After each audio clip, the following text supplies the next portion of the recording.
আসলে ওই রিসেন্টলি যে ইস্যুটা আসতেছে আমরা শুনতে পাচ্ছি যে বাংলাদেশ সরকার নীতিগতভাবে রাজি হয়েছেন আরাকান আর্মিকে একটা করিডোর দিতে। এখন কথা হচ্ছে যে এই করিডোর কেন দিবেন?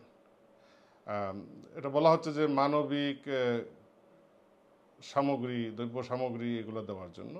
এখন মানবিক কার্যক্রমের জন্য যদি সাহায্য দিতে হয় সেজন্য আসলে এটা এমনি দেওয়া যায়, করিডোর দেওয়ার কোনো প্রয়োজন নাই এবং সেটার জন্য কোনো চুক্তিরও প্রয়োজন নাই, কারণ এটা অলরেডি দেওয়া হচ্ছে। করিডোর দেওয়ার অন্য একটা পারপাস আছে এখানে, যেটা হয়তো আমাদের সরকার ক্লিয়ারলি বলছেন না, এবং যারা এই করিডোর চান তারাও পরিষ্কার করে বাংলাদেশের মানুষের কাছে এটা বলতে চান না। এখন এখানে যেটা হচ্ছে যে করিডোরটা দিলে মানবিক সাহায্যের নামে ওখানে হয়তো বিদেশি অস্ত্রশস্ত্র যাবে, এতে আরাকান আর্মি শক্তিশালী হবে, তারা বার্মার জান্তা সরকারের সাথে যুদ্ধ করতে পারদর্শী হবে এবং সফলতা দেখাইতে পারে। পক্ষান্তরে যেটা হবে যদি এরকম এই করিডোর ইউজ করা হয়, সেক্ষেত্রে বার্মা নামে যে রাষ্ট্র সেটা কিন্তু ভেঙে যাবে, সেটা ভেঙে যাবে এবং সেটাতে আমরা সরাসরি একটা পার্টি যে বার্মা ভাঙতে সাহায্য করলাম। এই কারণে আমাদের যে আন্তর্জাতিক সম্পর্ক সেটাতে একটা প্রভাব ফেলবে। Burma very much Tide up with China, Russia, India. এখন আমরা যদি বার্মা ভাঙতে সাহায্য করি, ওই রাষ্ট্রগুলো কিন্তু আমাদের বিরুদ্ধেও লাগবে এক সময়, বুঝতে পারছেন? এটা দ্বিতীয়ত ওই এরিয়াটা, ওই কক্সবাজারের ওই সীমা এরিয়াটা কিন্তু সীমান্তটা একটু ভালনারেবল সবসময়ই, এবং ওই পার্বত্য অঞ্চলগুলো সবসময়ই কিছু না কিছু সশস্ত্র বিদ্রোহী গ্রুপ ওখানে থেকেই থাকে। এখন মনে করেন বার্মাকে সাহায্য এই ভাঙতে গিয়া, আরাকান আর্মি সাহায্য করতে গিয়া ওই জিনিসগুলা আরও বেহাত হয়ে যেতে পারে, কন্ট্রোলের বাইরে চলে যেতে পারে, সেটাও একটা রিস্ক আছে। পরবর্তীতে যেটা হলো যে আরাকান নামে যদি কখনো কোনো একটা স্বাধীন রাষ্ট্র হয় বার্মাকে ব্যঙ্গে, এখানে তো এই নিশ্চয়তা নাই যে রোহিঙ্গারা ওখানে ফেরত যাবে। রোহিঙ্গারা যদি ফেরত যাইতে হয় তাহলে এখন কেন রোহিঙ্গারা ফেরত আসতেছে ওখান থেকে? তার মানে হচ্ছে ওই জায়গাটা খালি করা হচ্ছে অন্য কাউকে ওখানে বসত বাড়ি দেওয়ার জন্য। তো সেটা একটা বিষয়, ওখানে কী ধরনের স্টেট হবে। সেই স্টেট যদি হয় সেটা কি বাংলাদেশের কোনো কাজে আসবে? আমার কাছে মনে হচ্ছে ওইরকম কিছু হবে না, কারণ বার্মা প্রতিবেশী হিসাবে আমাদের কিছু ব্যবসা বাণিজ্য তাদের সাথে আছে, কিন্তু এজ এ আরাকান স্টেট, ছোট একটা স্টেট, সেই স্টেট কিন্তু বাংলাদেশের তেমন কোনো প্রয়োজনে আসবে না, ওইটা ইকোনমি ওরকম থাকবে না, স্ট্রং হবে না, কাজেই আমাদের ইকোনমিক্যালি কোনো ফায়দা হবে না। বরং যেটা হবে, ওখানে একটা ছোটো স্টেট যদি জন্ম নেয় কখনো, সেটার জন্য আমাদের হয়তো সমুদ্র সীমা কাটেল হতে পারে, ওটার জন্য আলাদা একটা সমুদ্র পথ দিতে হবে, সেটা আরেকটা জিনিস। কাজেই আমরা আজকে 53 বছর আমরা স্বাধীন হয়েছি, যুদ্ধের মাধ্যমে রক্ত দিয়ে আমরা এই দেশ স্বাধীন করেছি, আমাদের ভূখণ্ড কখনো আমরা কাউকে ব্যবহার করতে দেই নেই।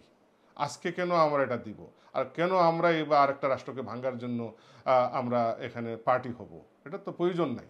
মানবিক সাহায্য দিতে হয়, সরকার বর্তমানে যেভাবে দিচ্ছে, আমাদের আর্মি হোক, আমাদের নিরাপত্তা বাহিনী হোক, যেভাবে মানবিক সাহায্য, খাদ্য সামগ্রী, কাপড়, ঔষধ এগুলো দিতে ইত্যাদি, আমাদের কিছু বলার নাই। কিন্তু কোনো চুক্তি করা যাবে না, কোনো করিডোর স্যাংশন করা যাবে না তাদের জন্য, এবং এগুলা যদি করতে হয়ও কখনো, সেটা নির্বাচিত সরকারকেই করতে হবে।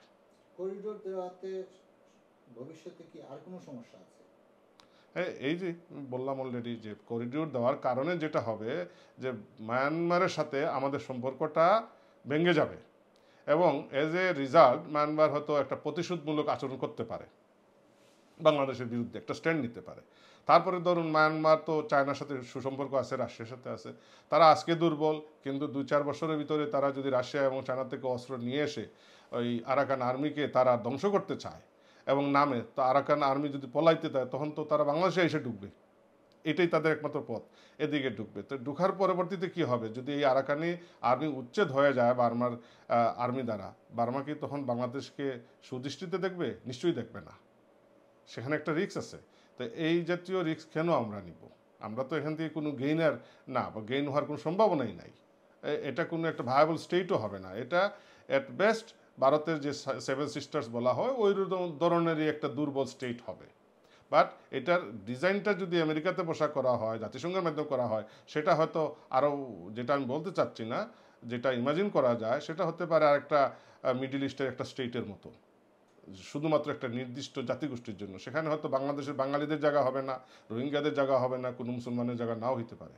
তো কেন আমরা এরকম একটা স্টেপে যাব?